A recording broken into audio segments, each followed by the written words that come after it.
తెలిసే ఉంటుంది. కొంగ చెరువుకు పోతుంది, అది వంటికాల మీద మామూలుగా పిక్చర్స్ చూసినప్పుడు కొంగ వంటికాల మీద నిలబడుతుంది కదా. సో ఇప్పుడు మనం కూడా ఆ క్యారెక్టర్స్ డిజైన్ చేసుకొని మనం ఒక స్టోరీ తయారు చేస్తాం. ఇది పిల్లలు చాలా చక్కగా నేర్చుకుంటారు. కొంగ చెరువుకు వచ్చింది, కొంగ చెరువుకు వచ్చింది, చేపల కోసం వెతికింది, చేపల కోసం వెతికింది. కొంగ చెరువుకు వచ్చింది, కొంగ చెరువుకు వచ్చింది, చేపల కోసం వెతికింది, చేపల కోసం వెతికింది.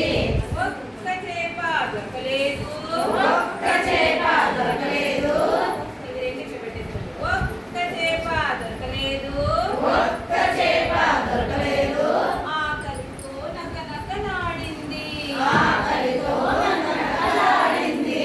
చక్కటి ఉపాయం చేసింది, చక్కటి ఉపాయం చేసింది, చక్కటి ఉపాయం చేసింది, చక్కటి ఉపాయం చేసింది. ఒంటి కాలిపై నిలిచింది, ఒంటి కాలిపై నిలిచింది. దొంగ జపము చేసింది, దొంగ జపము చేసింది.